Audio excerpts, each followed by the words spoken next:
Hello, everybody. This is James Dimond with Massive Action Systems, and we have an expert interview for you today. Now, we're going to be covering two different subjects. We're going to be covering, number one, getting new talent for your firm, why you should be doing it, what you need to know about doing it right, and a few things you probably need to be careful of in doing it.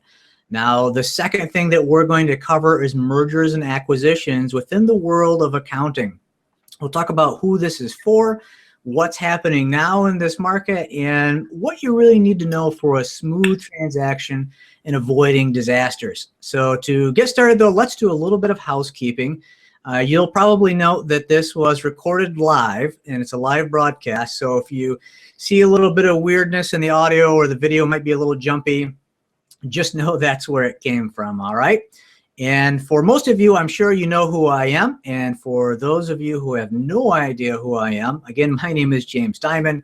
And in a nutshell, you know how businesses love to form strategic partnerships so they can grow their clients, right? Well, I'm that guy for accountants. I'm the strategic partner so they can get more clients easily. Now, if you have any questions about that, you can feel free to contact me. It's 269-580-8018. That's 269-580-8018. Now, our expert today, David, he is the Chief Operating Officer of Whitman Business Advisors, and they can be found at WhitmanBiz, that's biz.com. I'll spell it for you. It's WHITMANBIZ.com, okay? And I want to thank you, David, for taking the time out of your schedule. I know you've got stuff you've got to do to be interviewed. David, I know you've got, what's the proper pronunciation of your background so that everybody know, or your proper pronunciation of your name so everybody knows in your last name? It's a Wolfskehl. Wolfskehl, okay, all right. So I guess to get started on this, let's talk about, give us a real quick background, like who you are, you know, who Whitman Business Advisors is, and, you know, what they do for the world.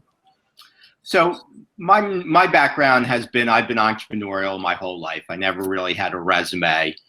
In the mid-2000s, I was a Fortune Small Business Boss of the Year runner-up, and I decided to sell my business at that point because I wasn't passionate about it. I got into the accounting space through Amper Policy and Matea, which is now Eisner Amper. I did a presentation at the Chamber of Commerce. Somebody from Amper came up to me and said, "We need you," which I took as a buying signal. Right. And now I am the Director of Operations for Whitman Business Advisors, and we're a group of 10 people. We focus solely on CPA firms, and we want to be that single source for solutions for managing partners. And so we've developed our six-pack plus of services, which are mergers and acquisitions, talent, and those two we're going to talk about today, lead generation, partner retreats, training and coaching. And so we want to be that single source solution. So I guess let's get rolling right into it. Let's talk about the talent, okay? In the world of accounting right now, in your estimate, what are really the challenges that practice owners are facing when it comes to getting new talent in the door? So there's a shortage of talent, right? And there's a couple of areas where that shortage really shows up. That bench, and a lot of managing partners will talk about the bench, and those are people that they would hope could be partners in the next 3, 5, 1 or 2 years. And there's a huge shortage there. Also, what we find is a lot of people after 3 to 5 years in public accounting, they decide to move to private. So we have that shortage of those partners as well as some of the younger staff. And although we'll be talking about M&A later, that shortage of partner talent is a significant driver of mergers and acquisitions as well. So they're related to each other. Yeah, I can imagine that. So I guess when we're thinking about this, based on your experience, what's been working for firms right now to solve that issue that they face? And I guess, for our listeners' sake, what could they do right now if they might be facing the same situation that you just described? So one of the things, because we have such a broad deliverable of services, is that we typically talk about taking a multi-pronged approach. So number one, we believe that every managing partner, part of their role should be to be recruiting all the time. They should be out in that marketplace. Another thing that's very important is that they have a story to tell, because most of the quality people out there will have multiple opportunities. So it's not just good enough to be in the right pay range, because typically it's not pay, it's culture, it's work environment. So sometimes a firm with a lousy office and poor technology will tell us they have problems recruiting. They are connected to each other. So that's one prong, making sure that you get your house in order. The second thing that we recommend firms do is hire recruiters and be willing to use them, because again, it's difficult finding talent. Now, we're recruiters, we like that, but we tell all of our firms, you should also be spending time here. I'll always remember when I was talking to a managing partner of about a $5 million firm, and he said he just gave away $180,000 worth of business because he didn't have talent to take care of it. Mm-hmm. When I asked him how much time he spent recruiting for talent, he sheepishly told me none. So is it surprising that he's having trouble finding talent? I don't believe so. Oh yeah, I'd have to agree. I mean, that all makes sense, and I'm sure that's some usable information. They've got to keep their eyes peeled and be part of that process too. Now, let's fast forward, I guess, a little bit for somebody. Let's say maybe they've located somebody, but their big concern is when they're sitting down, they're in the interview process, what do they really need to be talking about to make sure they're getting the right person, the right fit for their organization?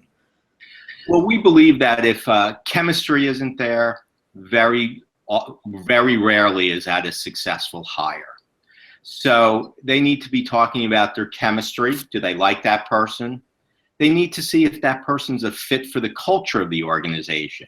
So is this a firm that works 80 hours during tax season, or do they have flex time? And that managing partner, and I believe this is managing partner responsibility, needs to show some love to that applicant. Make them feel important, make them feel that they're special, because what we find is the firms where managing partners get involved versus firms where it's an HR person, mm-hmm. The managing partner is much more effective at selling the firm, getting somebody excited to join it, and therefore being more effective in the recruiting process. All right. So now, let's take a look at, I guess, the other side of the coin here, because that's what we really want to know to get the right person in the door. But nobody likes getting the wrong person in the door, because now you got to decide what you've got to do about that.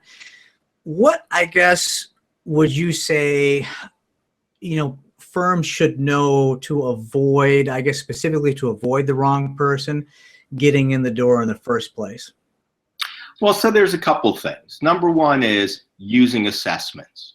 We work with somebody named Rex Gatto, and he has CPA-specific assessments, but you can use a DISC or any of the available assessments out there. It gives you insights that an interviewer will never discover. So that's number one. Number two, we work with the candidates, and we developed a 90-day onboarding process, because when I ask candidates what they do the day before they work or the first day of work, they tell me things like they'll dress up with new clothes, right, or make sure they look good. And they'll leave a little bit early because they're not sure what that commute will be. What we find is that's not a recipe for success. And those first 90 days are really when an organization will label somebody a star, okay, or we need to get rid of them. So really having a strong onboarding process where it's not just giving them a business card, showing them how to use the tax software. It's helping them define what success looks like. Mm-hmm. It's helping them develop milestones. It's giving them a mentor, again, not necessarily for the technical things, which CPAs are typically great at, It's for the soft things so that they can feel part of the organization. And if you spend the time hiring right, you onboard the person well, again, we've minimized the chances of having the wrong person in. So my strategy is really do those things better. You'll have less people you need to get rid of. But if somebody doesn't fit, they don't fit. Very rarely do you save somebody. Yeah, it makes sense. It makes sense. And I can see from, my experience and all the other firms that, I work with, it makes total sense what you've said. Now, I know that a certain quantity of, our listeners are going to be listening to this and thinking to themselves, I like what you're saying. I like what you're going. Everything you've said has made, sense thus far. So if they really wanted to, I guess, get a hold of you and take it further, how do they get a hold of you? Who do they ask for? What do they ask for? What should they expect? What's the process for them? So really our process is to share what we do, right, which is our 6-pack plus of services. And typically when we're in front of a managing partner, they raise their hand and say, I'm interested in this or I'm interested in that. So the easiest way to get in touch with us is our website, our phone number, 844-WBA-TEAM, or send me an email, dwolfskehl, WOLFSKEHL @whitmanbiz.com.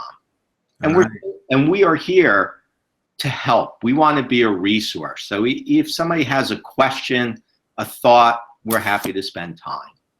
Okay. So if somebody calls you and, they've got a little bit of a question, whether, you're going to be a good fit or not, you're going to be able to help them, guide them along that process. You're not going to make them feel pressured in any way to do anything, but it's totally up to them. You give them the information, they make their decision pretty much, right? Yeah. One of our core values is that it's your life, whether we're working with a candidate or a managing partner. We're here to present opportunities, create opportunities, but our role isn't to make decisions for you and your firm. You know that better than we do, and our candidates know what is the right place for them better than we would ever know that. Okay, yeah, well, totally makes sense to me. Totally makes sense to me. Is there any, I guess, before I let you go on the talent end of things on this, and we move on to the mergers and acquisition portion of it, is there anything else you think our listeners should know? Maybe it's a should ask question or frequently asked question that you want to put in there? I think for most firms, talent is a huge opportunity. And that opportunity is to provide more training to them, especially those people that you've identified as high performers. Because as we transition into mergers and acquisitions, I talk to managing partners all the time that say, we don't have a bench of potential partners. And I believe in many ways, it might be a reflection of poor hiring, but it's also a reflection of not investing to make your younger employees ready to become a partner. Right. No, that makes total sense. And I guess why don't we use that is our segue into the mergers and acquisitions end of this. And of course, we're talking about amongst accounting firms here specifically. I guess I'm going to give you kind of a multi-part question here. So hopefully we can both remember where we're at on this. But I will try. When it comes to mergers and acquisitions, why would a firm consider it? And I guess who should be considering it as a firm, and what problems does it solve, and what opportunities does it create? So there's a number of places where firms consider it. I'm sure that you walk into firms where there's a lot of older partners and no younger partners. So oftentimes those firms are merging as a way to monetize their lifetime of work, because when they look internally, there's nobody that they're comfortable will be able to pay them off. So they merge up to go from a junk bond, which is the person they've been working with for the last 20 years, to a AAA bond, which is a larger firm. Mm-hmm. So succession is a significant driver of M&A. But there's a number of other reasons that people join firms. Another one is a lot of times people get tired of doing the administrative stuff. In smaller firms, we typically take the best rainmaker and then give them a lot of responsibilities to take them away from what they're doing. So a lot of managing partners who feel that way are, if I merge into a larger firm, I'll have additional resources and I'll be able to do what I do best and is most valuable.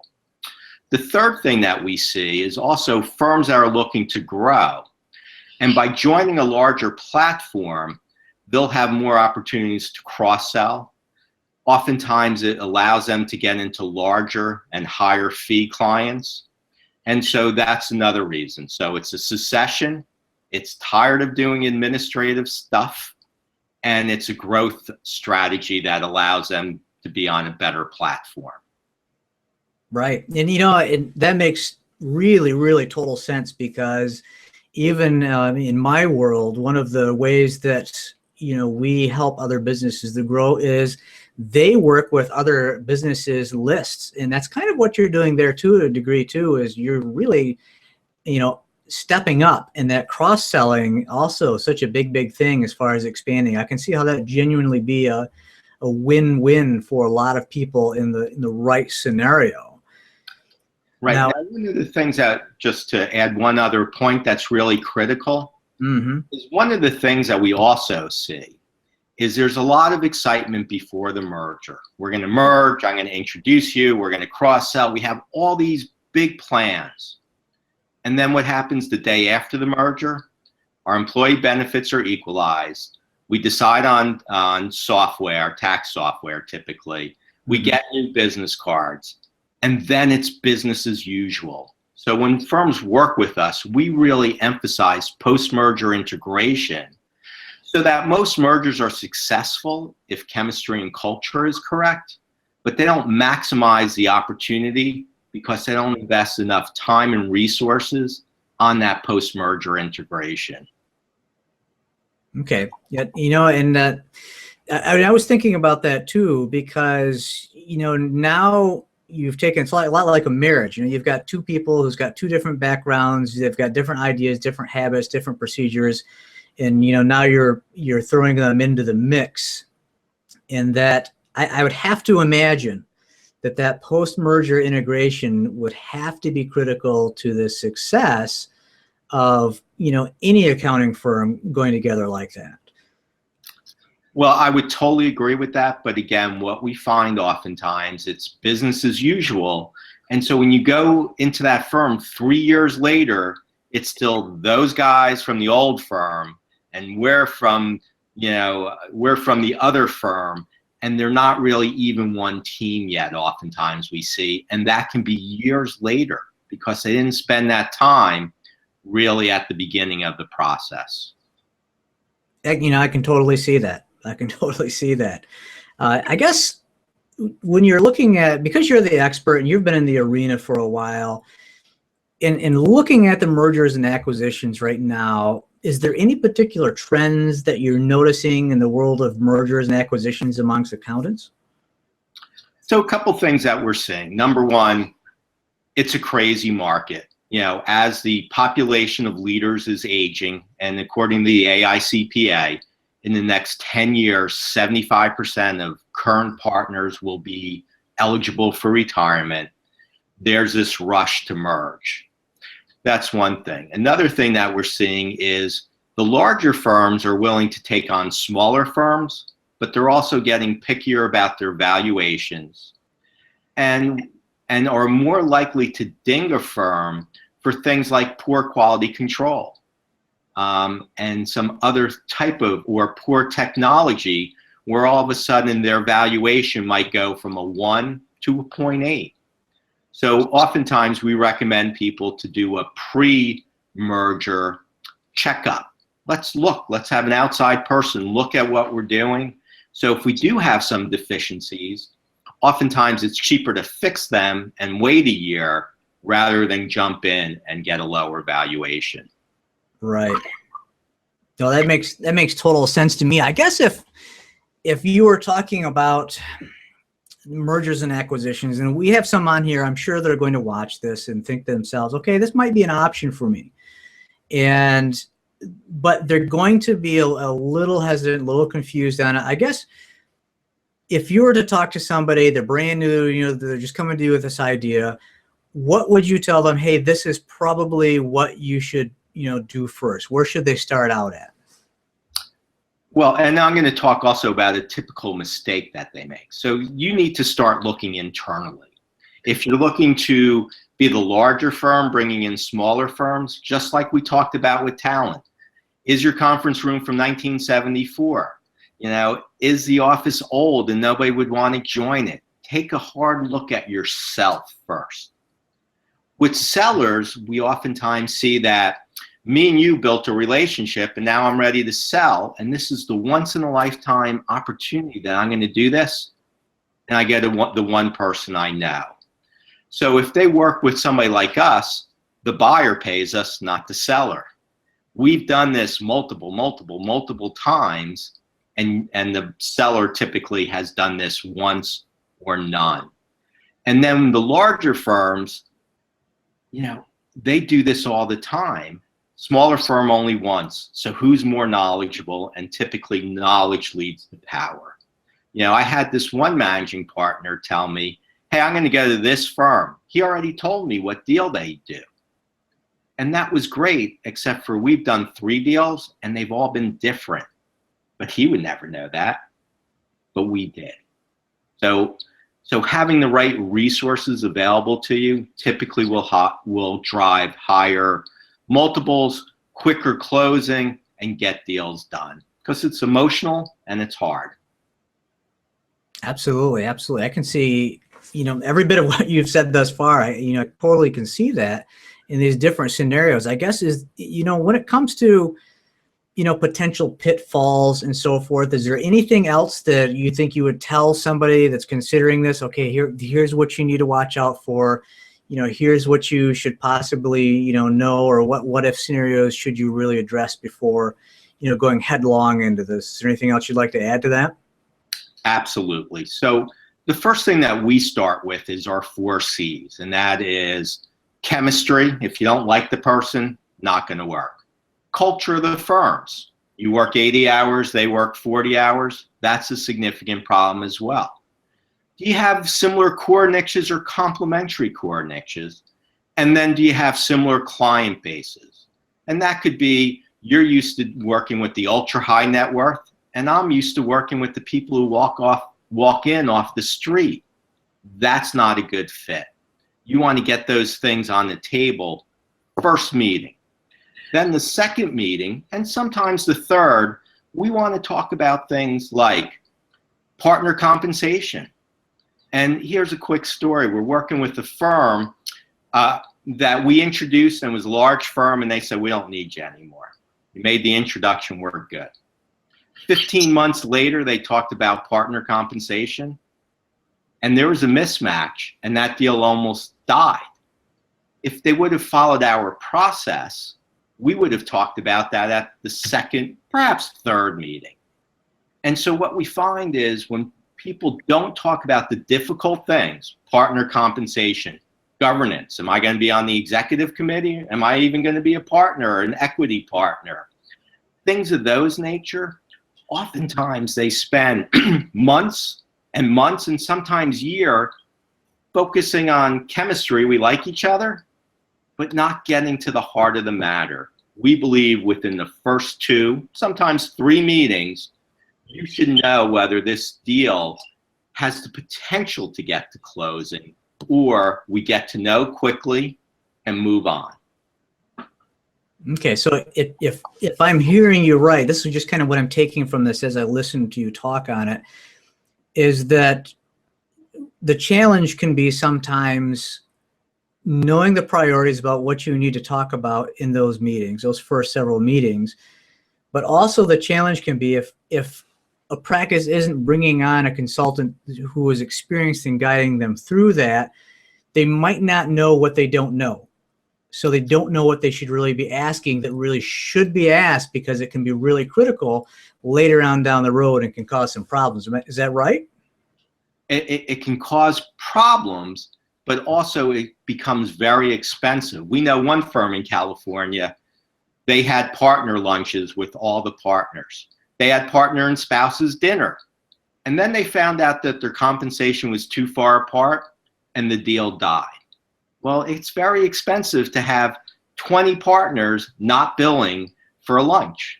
That's not a cheap lunch. Right. Again, let's find out about that up front so that we can either move forward or not move forward on those type of things.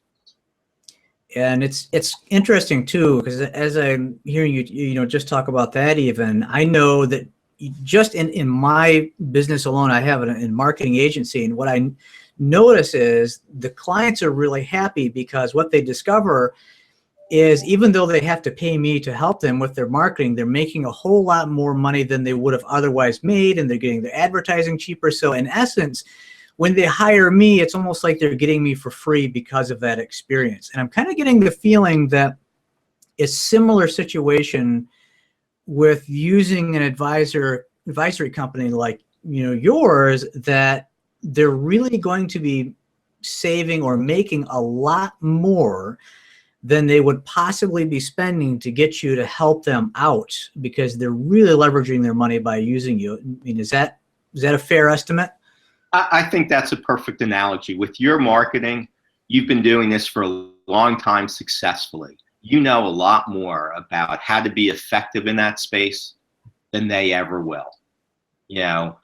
And I agree with you. You come for free, and we come for free in many instances.